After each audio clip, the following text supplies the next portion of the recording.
शुक्रवार के दिन मां संतोषी का व्रत पूजन किया जाता है। संतोषी माता को हिंदू धर्म में संतोष, सुख, शांति और वैभव की माता के रूप में पूजा जाता है।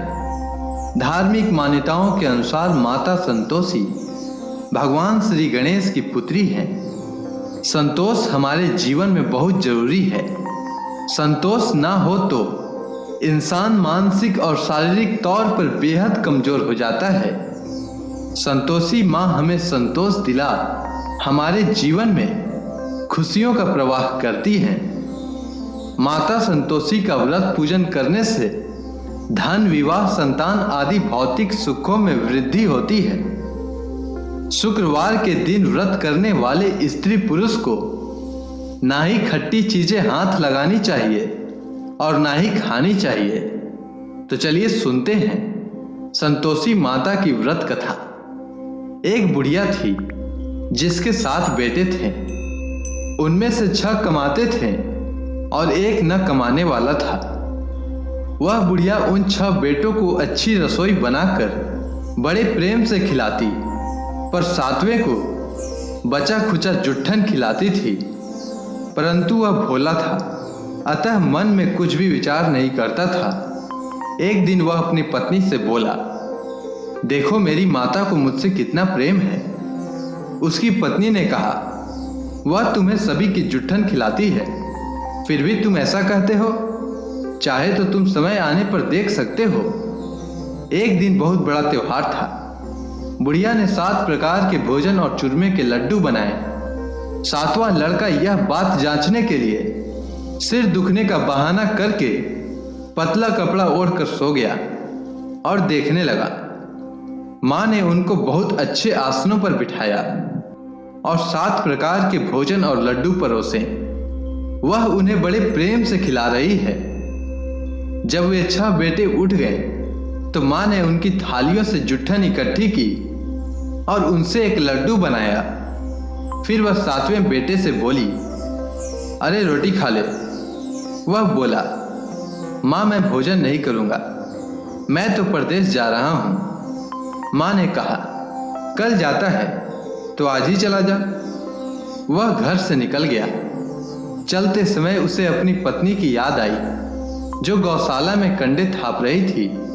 वह बोला, हम विदेश को जा रहे हैं, आएंगे कछुकाल। तुम रहियो संतोष से, धर्म अपनो पाल। इस पर उसकी पत्नी बोली, जाओ पिया आनंद से, हमारी सोच हटाए। राम भरोसे हम रहें, ईश्वर तुम्हें सहाय। देहु निशानी आपनी, देख धरू मैं धीर। सुधी हमारी ना बिसारियो, रखियो मन गंभीर। इस पर वह लड़का बोला, मेरे पास कुछ नहीं है, यह अंगूठी है, सो ले और मुझे भी अपनी कोई निशानी दे दे। इस पर उसकी पत्नी बोली, मेरे पास क्या है, यह गोबर भरे हाथ हैं। यह कहकर उसने उसकी पीठ पर गोबर भरे हाथ की थाप मार दी।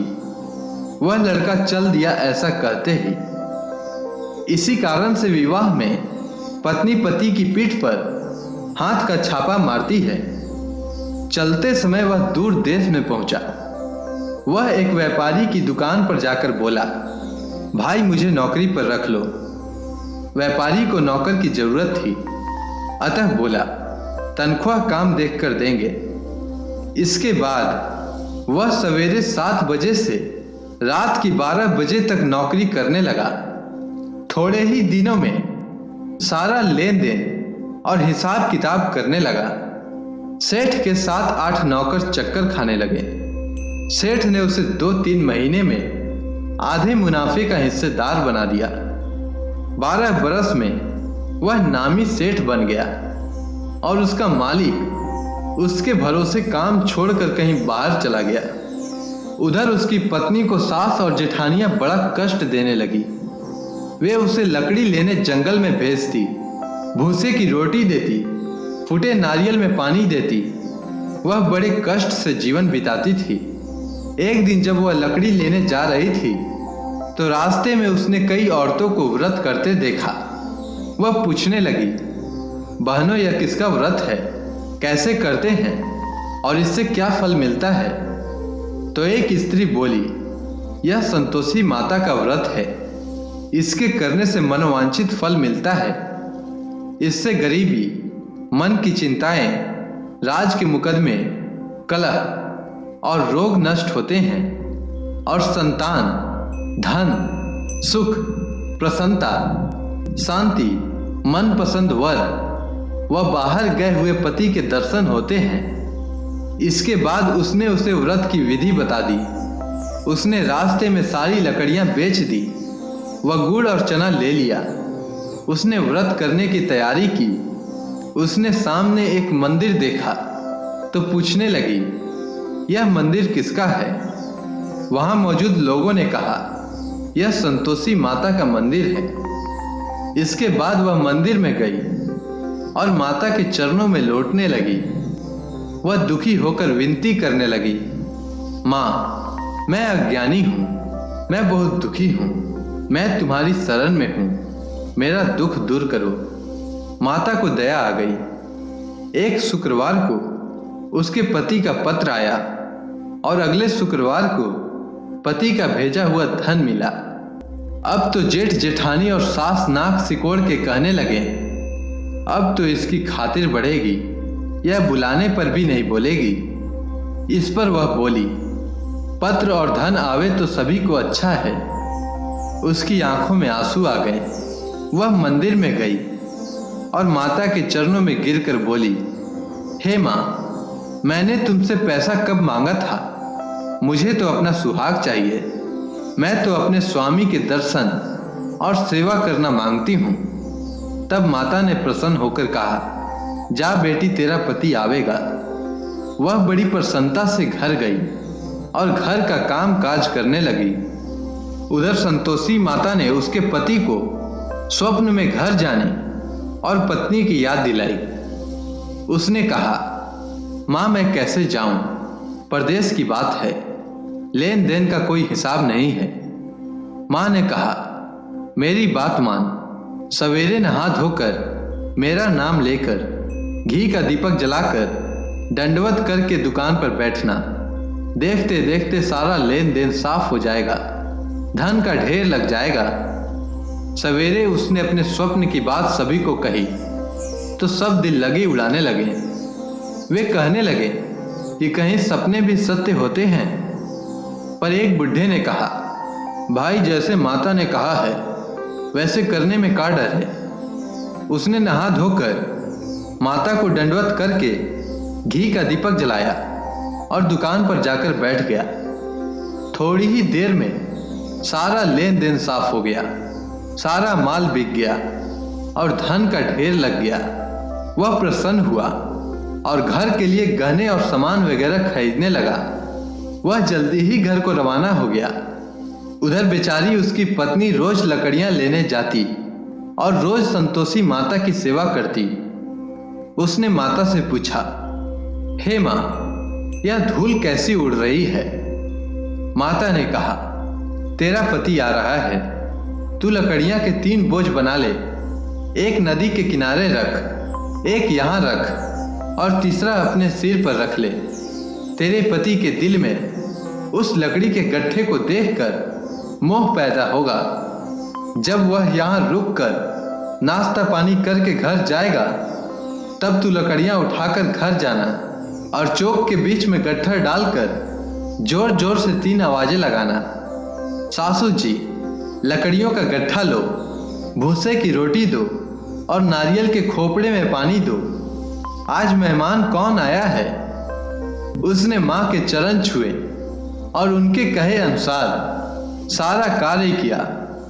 वह तीसरा गट्ठर लेकर घर गई और चौक के बीच में डालकर कहने लगी, सासू जी, लकड़ियों का गट्ठर लो, भूसे की रोटी दो, नारियल के खोपड़े में पानी दो। आज मेहमान कौन आया है? यह सुनकर सास बाहर आकर कपट भरे वचनों से उसके दिए हुए कष्टों को भुलाने के लिए कहने लगी, बेटी, तेरा पति आया है, आ मीठा भात और भोजन कर और गहने कपड़े पहन। अपनी माँ के ऐसे वचन सुनकर उसका पति बाहर आया और अपनी पत्नी के हाथ में अंगूठी देखकर व्याकुल हो उठा। उसने पूछा, यह कौन है? मां ने कहा, यह तेरी पत्नी है। आज 12 बरस हो गए। यह दिन भर घूमती फिरती है, काम काज करती नहीं है, तुझे देखकर नखरे करती है। इस पर वह बोला, ठीक है, मैंने तुझे और इसे देख लिया है। अब मुझे दूसरे घर की चाबी दे दो, मैं उसमें रहूंगा। मां ने कहा, ठीक है, जैसी तेरी मर्जी। और उसने चाबियों का गुच्छा पटक दिया। उसने अपना सामान तीसरी मंजिल के ऊपर के कमरे में रख दिया। एक ही दिन में वे राजा के समान ठाट बाट वाले बन गए। इतने में अगला शुक्रवार आया। बहू ने अपने पति से कहा, मुझे संतोषी माता के व्रत का उद्यापन करना है। वह बोला, बहुत अच्छा, खुशी से कर ले। इसके बाद पत्नी जल्दी ही उद्यापन की तैयारी करने लगी। उसने जेठ के लड़कों को जिमने के लिए कहा। उन्होंने मान लिया। पीछे से जेठानियों ने अपने बच्चों को सिखा दिया, तुम खटाई मांगना जिससे उसका उद्यापन पूरा ना हो। लड़कों ने भोजन कर खटाई मांगी। इस पर बहू ने कहा, खटाई किसी को नहीं दी जाएगी। लड़के खड़े हो गए और बोले, पैसा लाओ। वह भोली कुछ समझ न सकी उनका क्या भेद है। उसने पैसे दे दिए और फिर बच्चे इमली की खटाई खरीदकर खाने लगे। इस पर संतोषी माता ने उस पर रोष किया। राजा के दूत उसके पति को पकड़कर ले गए। वह बेचारी बड़ी दुखी हुई और रोती हुई माता जी के मंदिर में गई और उनके चरणों में गिरकर कहने लगी, हे माता, यह क्या किया? हंसाकर अब तू मुझे क्यों रुलाने लगी? इस पर माता बोली, पुत्री, मुझे दुख है कि तुमने अभिमान करके मेरा व्रत तोड़ा है और इतनी जल्दी सब बातें भुला दी। इस पर वह संतोषी माता से कहने लगी, माता, मेरा कोई अपराध नहीं है, मैंने भूल से उन्हें पैसे दिए। माँ, मुझे क्षमा करो, मैं दोबारा तुम्हारा उद्यापन करूंगी। माँ बोली, जा, तेरा पति रास्ते में आता हुआ मिलेगा। उसे रास्ते में उसका पति मिला। उसके पूछने पर वह बोला, राजा ने मुझे बुलाया था, मैं उनसे मिलने गया था। इसके बाद वे फिर घर चले गए। कुछ ही दिन बाद फिर शुक्रवार आया। वह दोबारा पति की आज्ञा से उद्यापन करने लगी। उसने फिर जेठ के लड़कों को बुलावा दिया। जेठानियों ने फिर से वह बात सिखा दी। लड़के भोजन के बाद फिर खटाई मांगने लगे। उसने कहा, खटाई नहीं मिलेगी, आना हो तो आओ। यह कहकर वह ब्राह्मणों के लड़कों को बुलाकर भोजन कराने लगी। यथाशक्ति उसने उन्हें दक्षिणा दी। संतोषी माता उस पर बड़ी प्रसन्न हुई। माता की कृपा से 9वें मास में उसके एक चंद्रमा के समान सुंदर पुत्र हुआ। अपने पुत्र को लेकर वह रोजाना मंदिर जाने लगी। एक दिन संतोषी माता ने सोचा कि यह रोज यहाँ आती है, आज मैं इसके घर चलूं, इसका ससुराल देखूं। यह सोचकर उसने एक भयानक रूप बनाया। गुड़ व चने से सना मुख, ऊपर को सूंड के समान होठ, जिन पर मक्खियां भिनभिना रही थी। इसी सूरत में वह उसके घर गई। देहली में पांव रखते ही उसकी सास बोली, देखो कोई डाकिन आ रही है, इसे भगाओ नहीं तो किसी को खा जाएगी। लड़के भागकर खिड़की बंद करने लगे। 7वें लड़के की बहू खिड़की से देख रही थी। वह वहीं से चिल्लाने लगी, आज मेरी माता मेरे ही घर आई है। यह कहकर उसने बच्चे को दूध पीने से हटाया। इतने में सास बोली, पगली किसे देखकर उतावली हुई है? बच्चे को पटक दिया। इतने में संतोषी माता के प्रताप से वहां लड़के ही लड़के नजर आने लगे। बहू बोली, सासू जी, मैं जिसका व्रत करती हूँ यह वही संतोषी माता है। यह कहकर उसने सारी खिड़कियां खोल दी। सबने संतोषी माता के चरण पकड़ लिए और विनती कर कहने लगे, हे माता, हम मूर्ख हैं, अज्ञानी हैं, पापिनी हैं। तुम्हारे व्रत की विधि हमें नहीं पता था। तुम्हारा व्रत भंग कर हमने बहुत बड़ा अपराध किया है। हे जगत माता, आप हमारा अपराध क्षमा करो। इस पर माता उन पर प्रसन्न हुई। हे संतोषी माँ, जिस तरह आपने बहू को फल दिया वैसा सबको देना। तो बोलिए संतोषी माता की जय।